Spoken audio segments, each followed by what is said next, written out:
While there are plenty of success stories out there, there are some people who have had some serious misfortune. People so unlucky it puts our everyday mundane problems and misfortunes into perspective. Here are the top 15 most unlucky people in history. Number 15. Melanie Martinez. Hurricanes are easily some of the worst natural disasters around, and if you happen to live in an area that's prone to them, then you know how destructive they can be. Yet of all the people who have lived in hurricane-stricken regions, Melanie Martinez is easily the most unlucky. That's because this Louisiana resident has had the misfortune of having 5 of her homes get destroyed thanks to hurricanes. More specifically, she lost her home to Hurricane Betsy in 1965, Juan in 1985, George in 1998, Katrina in 2005, and Isaac in 2012. Yet despite these losses, she still resides in the state of Louisiana despite the fact that it suffers from a lot of natural disasters. In any case, we'd probably say that staying in the state is a bad idea, and at the very least it would probably be best if she bought a house on top of a hill. Number 14. Ann Hodges. While meteorites fall to Earth every now and again, Ann Hodges stands apart for being the only person to actually get hit by a piece of falling space rock.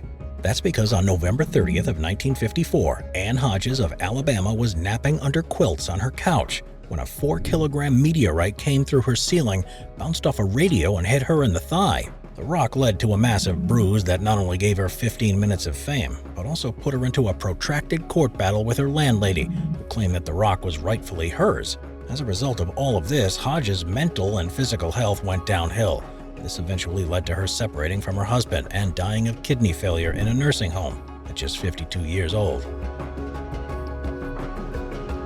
Number 13. Robert Todd Lincoln. You'd expect the son of Abraham Lincoln to be a pretty lucky guy. However, the truth of the matter is he was anything but. That's because while he lived a long and successful life, he had a tendency to end the lives of presidents wherever he went. The first death was his own father, who died at Ford's Theater while Lincoln was just minutes away at the White House.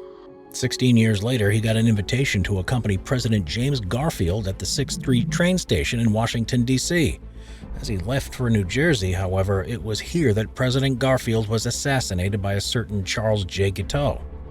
Then, in 1901, President McKinley invited Robert Lincoln to the Pan American Exposition in Buffalo, New York, to watch him speak. However, while Lincoln was just outside the building, the president was shot and killed by Leon Czolgosz. Interestingly enough, Mr. Lincoln was self-aware of this misfortune, and from that point on, he refused to meet with any presidents, which, admittedly, was probably for the best. Number 12. Jean Rogers. When it comes to being unlucky, few have experienced a series of events that were quite as unfortunate as that of Jean Rogers. Her first incident occurred when she was 18. As she was on a cruise ship with her friends, she accidentally slipped and fell off the boat. Temporarily going unconscious and only being saved after the boat went back for her. A few years later, she then had a bat fly into her hair, with it not only getting tangled, but it also being so startled that it peed all over her. Later in life, she continued to experience misfortune. She's been mugged, struck by lightning twice, shot at, nearly strangled to death, and has fallen into an open manhole. Thus, when asked about her misfortunes, it should come as no surprise that she responded that, quote, "Dying doesn't scare me, but living scares the crap out of me." Number 11. Harry Jenkins. Doing dumb things can lead to major consequences, and this became apparent to a certain Harry Jenkins after a day of ice fishing. You see, he and 2 buddies had been out on the ice at 10 Mile Lake in Akeley, Minnesota, when in an attempt to quickly create a large hole for fishing, Mr. Jenkins lighted and tossed a stick of illegally obtained dynamite across the ice. Yet what he didn't expect was for his pet dog Jerry to race towards it, thinking that it was a regular stick instead of an explosive one. As such, the dog picked it up and began running at the men, who ran away in horror. Luckily for them, they got away, but unluckily for Harry Jenkins, the resulting explosion not only killed his dog, but cracked the ice near his truck, causing it to fall into the lake. To make matters worse, the insurance company refused to pay for his claim for the sunken truck due to his stupidity. Therefore, we think it's fair to say that while Harry Jenkins was unlucky, he was totally at fault for his own misfortune. Number 10. Frans Sylla. Depending on how you look at it, Frans Sylla could qualify both as the world's luckiest and unluckiest man. After all, while he has weathered disaster after disaster, yet somehow he's managed to beat the odds and survive through all of them. Now, Frans' first brush with danger came in January of 1962. He was riding a train through a cold, wet canyon when it flew off the tracks and crashed into a river. However, because someone pulled Sylla to safety, he survived while 17 others drowned. Then in 1963, he was blown out of a plane thanks to a malfunctioning door and landed in a haystack. While he survived, the plane soon crashed and killed 19 passengers.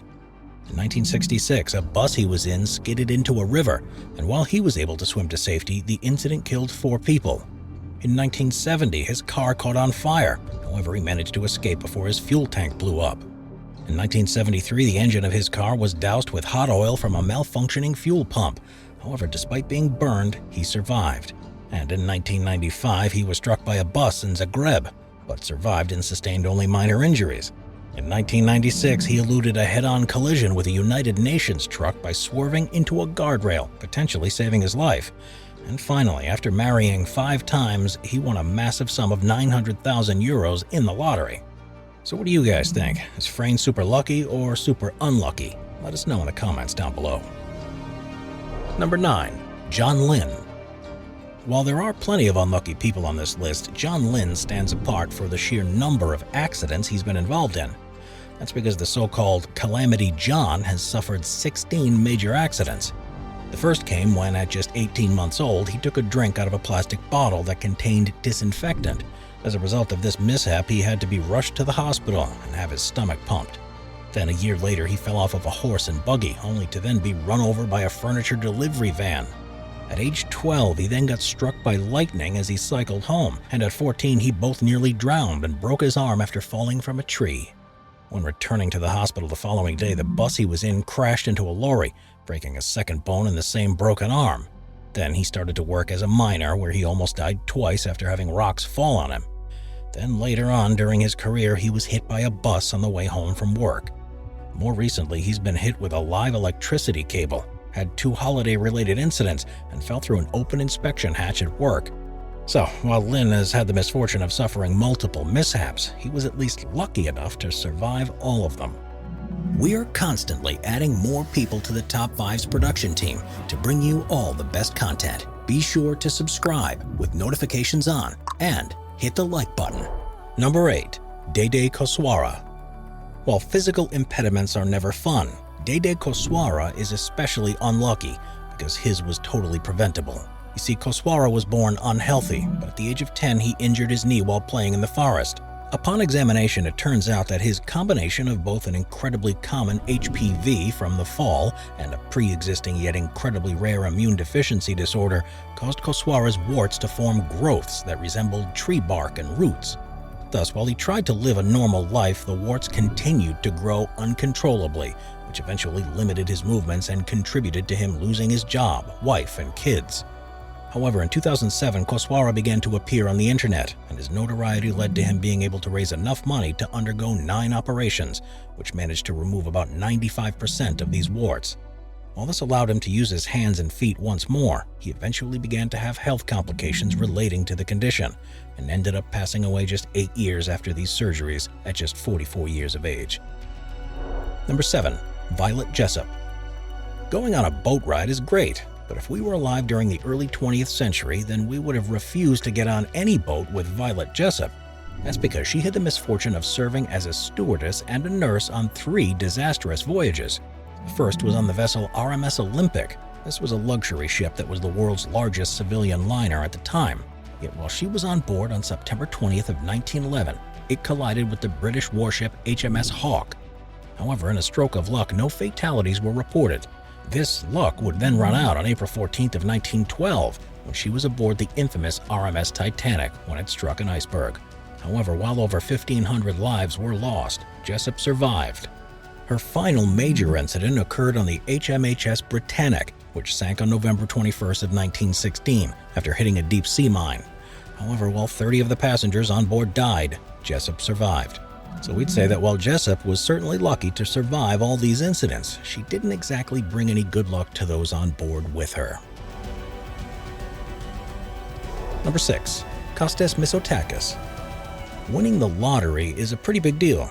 But when your whole town wins the lottery, then it's really time to celebrate. And while such a situation may sound like it came out of a fairy tale, in 2012 that's exactly what happened to the town of Sodeto in northwestern Spain. That's because it was in this year that all 200 residents won a share of a €70 million lottery. Well, that is all but one.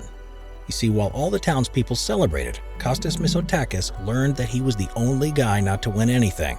Why, you may ask? Well, it turns out that the town's Homemakers Association had gone door to door selling the winning series of tickets, but they didn't visit his house, which sits about a kilometer outside of the heart of the village, due to its distance.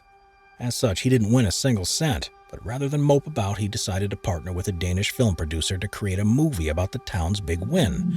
And due to the fact that he actually lived in Sodeto, Misotakus was the perfect director. Thus, while Misotakus may not have been able to win big, he definitely still made the most out of his situation. Number 5. Andrew Whittaker Jr.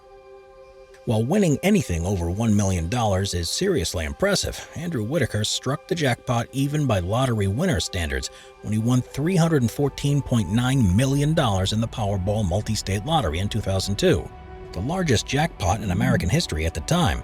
This money should have theoretically set him and presumably the next 10 generations of his family up for life.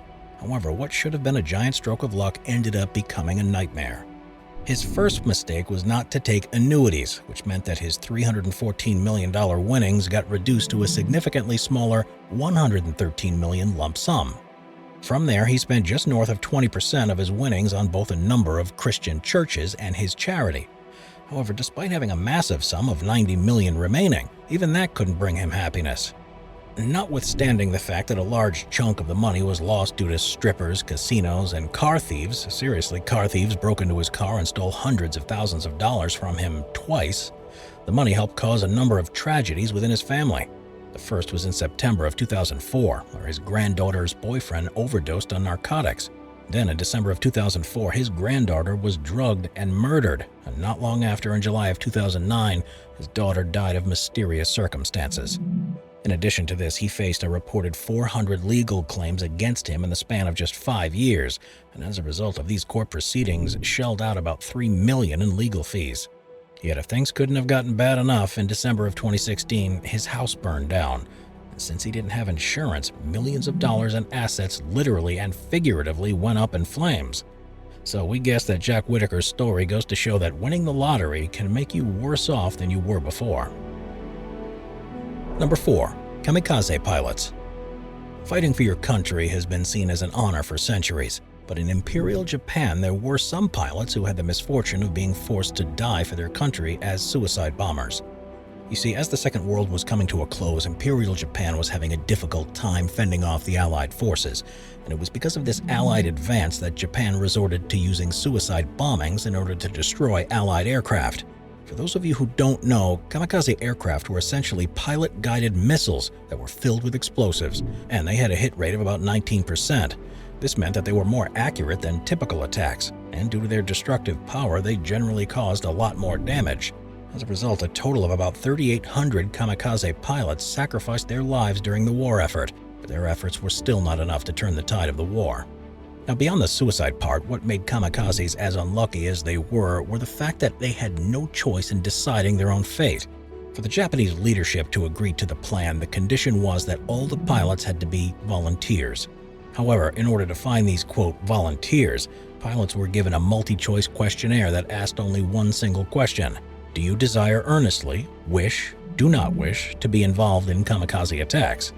This was a problem because even if you said no, you still had to sign your name. Given the immense amount of pressure on the young men to commit sacrifices for their country, the threat of retaliation if someone were to say no was very real, as was the fear that there would potentially be retaliation against one's family back home. Therefore, if you were one of the unlucky pilots who was forced to complete this questionnaire, then you could count on yourself amongst the luckiest soldiers in the entire war. Number 3. The Spark Ranger. While many consider the number 7 to be lucky, for Park Ranger Roy Sullivan, this certainly wasn't the case.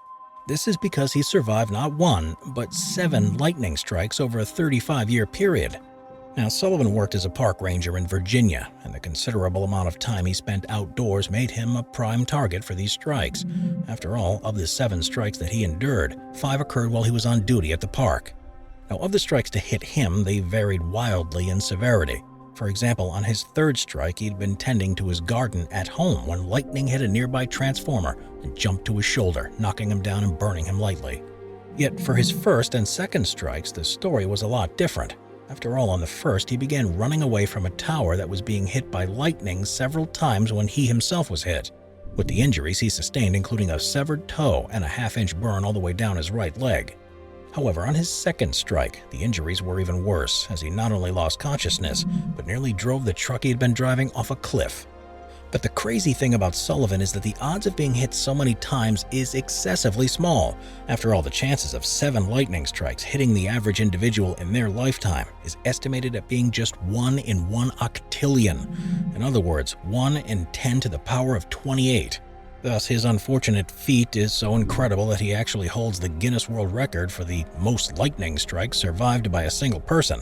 Yet while Sullivan miraculously survived all 7 shocks, it was a bullet that was his final undoing, as on September 28th of 1983, he used a personal firearm to take his own life. Number 2. Castrati. A few singers with high-pitched voices are necessary for an opera performance, but the castrati of Rome received their highly coveted voices in an extremely horrific way.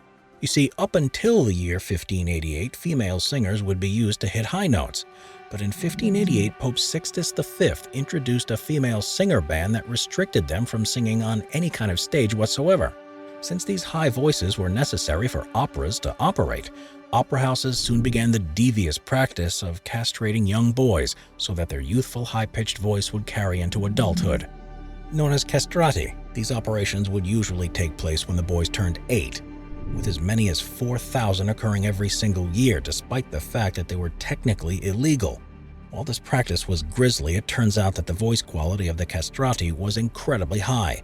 That's because a lack of testosterone restricted his bone joints from hardening in the typical way, and as a result, the limbs of castrati would grow unusually long.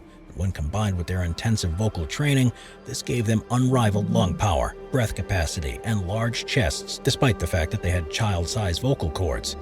This made their voice extremely flexible, and they became so prized that the last castrati were still performing all the way up until 1922, when Alessandro Moreschi, who was nicknamed the Angel of Rome, passed away. Yet what made being a castrati infinitely worse was the fact that they were heavily sexualized by the Roman public. They were seen as neither males nor females, and thus men and women alike would often try to have sexual encounters with them. As a result, many would sell out their bodies in order to make extra money. As while some became very successful, the majority of castrati would not make it in the industry and live in relative poverty. We think it's fair to say that being forced to be a castrati would be super unlucky. Number 1. Tsutomu Yamaguchi. Nuclear bombs really suck, and when one is dropped in the city you live in, then the chances are you're about to be in a whole world of pain. Yet for Tsutomu Yamaguchi, he had the misfortune of having to weather 2 nuclear bombs. Yet despite the odds, he managed to survive the blast from both of them. You see, Yamaguchi was a 29-year-old naval engineer who was on a 3-month work trip in Hiroshima in order to help design a new oil tanker. August 6th of 1945 was his last scheduled day in the city before he had to return home, and it was on this fateful day that the United States dropped the little boy nuclear bomb over the city. Now, at the time the bomb hit, Yamaguchi had been walking to the shipyard for his final shift, and after seeing the sky erupt in a blaze of light, he had just enough time to dive into a ditch. However, the shockwave that accompanied the bomb sucked Yamaguchi from the ground, spinning him in the air and hurling him into a nearby potato patch. Upon later investigation, it was determined that he had been less than 3 kilometers from ground zero. Yamaguchi sustained burns across his face and forearms and had both of his eardrums ruptured by the blast. Yet despite this, he made his way to his hometown of Nagasaki, and on August 8th he was admitted to a local hospital. He was bandaged up and sent back home, and despite being in terrible shape, he made his way over to work on August the 9th. However, while he recounted his experience in Hiroshima to his supervisor, the Fat Man bomb hit the city, once again dropping less than 3 kilometers away from where Yamaguchi was standing. This time around, the city's hilly landscape and reinforced stairwell had combined to muffle the blast inside the office, Yet in the days that followed, the incident suffered from serious radiation poisoning. However, he ultimately ended up surviving both blasts and went on until the ripe old age of 93. Watch our binge-watching playlist if you'd like to watch all of our most popular top 15 videos. Grab a drink, grab a snack, and get ready to binge.